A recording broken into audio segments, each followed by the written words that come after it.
Bienvenue sur ma chaîne, la chaîne de Madbrick Productions. Et pour cette première vidéo, je vais vous présenter la mock que j'ai construite pour le concours de Cheesy Studio. À la fin de la vidéo, je vais parler de ce que je compte faire sur la chaîne, alors si ça vous intéresse, regardez-la en entier. Et sur ce, on passe à la présentation.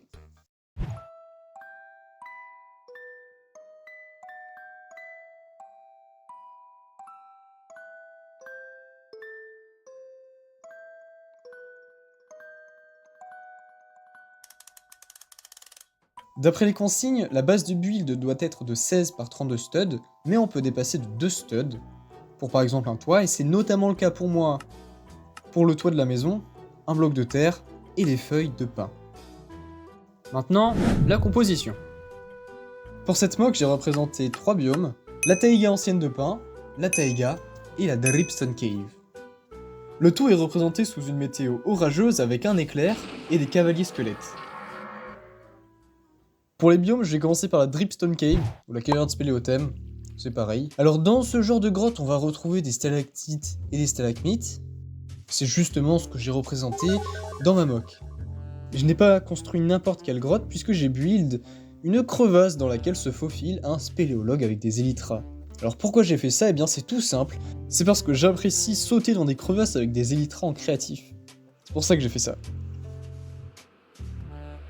Et aussi dedans, j'ai rajouté une petite chauve-souris, toute mimi. Pour les techniques de build, eh bien, j'ai construit le toit sur le côté en utilisant des briques modifiées avec des studs pour le côté. Et aussi, mention spéciale à la stalactite, voilà, j'aime bien la manière dont je l'ai faite.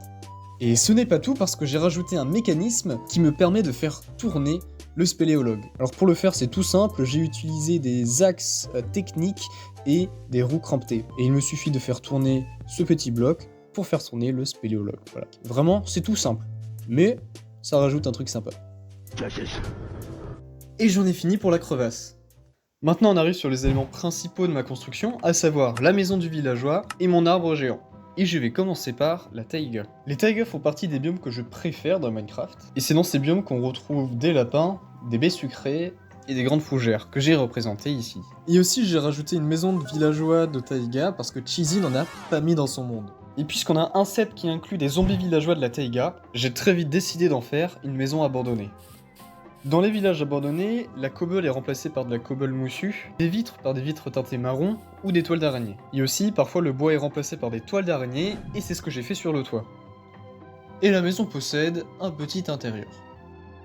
Si je fais un tour de la maison, on peut voir que j'ai moins détaillé les côtés du build, et c'est tout simplement pour sauvegarder des pièces. Je viens de remarquer que j'ai oublié de mettre une tile pour la trappe, alors hop, je la remets, on n'a rien vu. Le toit était une partie un peu challengeante à construire parce que je voulais qu'il soit complètement lisse. Mais au final, j'ai réussi à le faire avec des plates modifiées avec des studs sur le côté.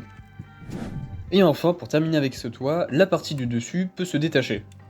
J'ai aussi rajouté dans le village un feu de camp, j'ai pas l'impression que dans les villages abandonnés il y en ait, mais j'avais envie d'en rajouter un dans ma mock, alors je l'ai rajouté quand même. Pour continuer sur la partie technique, j'ai utilisé pour faire le chemin des pièces en équerre, comme Cheesy. Enfin, une chose très importante de mon build, c'est le paratonnerre relié à une lampe de redstone.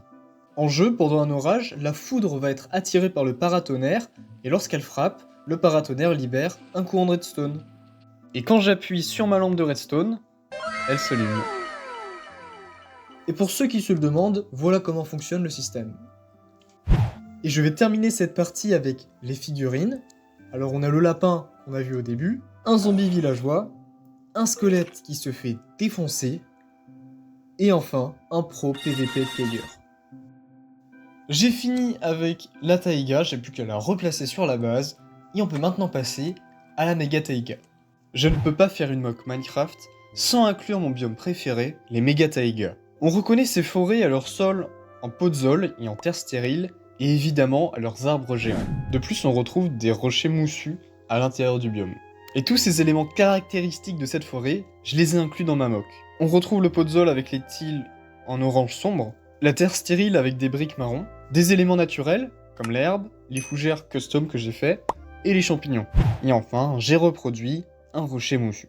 Et bien sûr, j'ai reproduit un arbre géant, ici c'est un pin. Pour avoir un tronc solide, j'ai inclus à l'intérieur des barres techniques qui maintiennent la structure.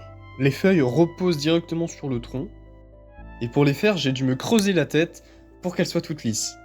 Et donc j'en ai construit certaines sur le côté en utilisant des plaques et des briques modifiées. J'ai construit chaque partie individuellement, j'ai plus qu'à assembler toutes les parties, les replacer sur le tronc, et voilà un bel arbre. Il ne me reste plus qu'à présenter les figurines. Et je vais commencer par le loup. Avec la 1.21, il y a différents types de loups qui spawnent en fonction du biome. Et pour la méga taïga de pin, ce sont les loups noirs. Pour le faire, j'ai utilisé les proportions d'un loup Lego officiel, et je les ai recréés à partir des pièces que j'avais. Et honnêtement, je trouve qu'il rend super bien, même s'il a une grosse tête. Et enfin, pour rappeler l'orage, qui est un élément important de mon build, j'ai ajouté des cavaliers squelettes.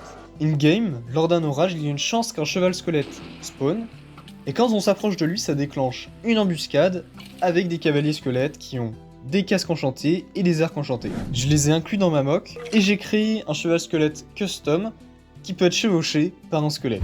Je n'ai plus qu'à les mettre dans ma mock en ajoutant une dernière petite touche en mettant des flèches que les squelettes tirent. Et voilà, j'en ai terminé avec la présentation de ma mock.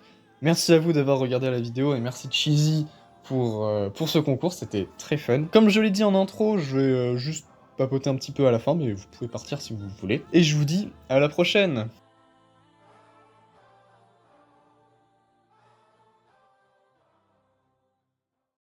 Alors ça, c'est une nouvelle chaîne YouTube que je crée pour un retour non officiel sur YouTube, parce que je compte pas vraiment reprendre des vidéos avec un rythme et tout. Je sais même pas si j'en referai d'autres des vidéos, je verrai bien en fonction du feeling. Parce que avant cette chaîne, j'ai eu une autre chaîne, voilà, Brick and Bot.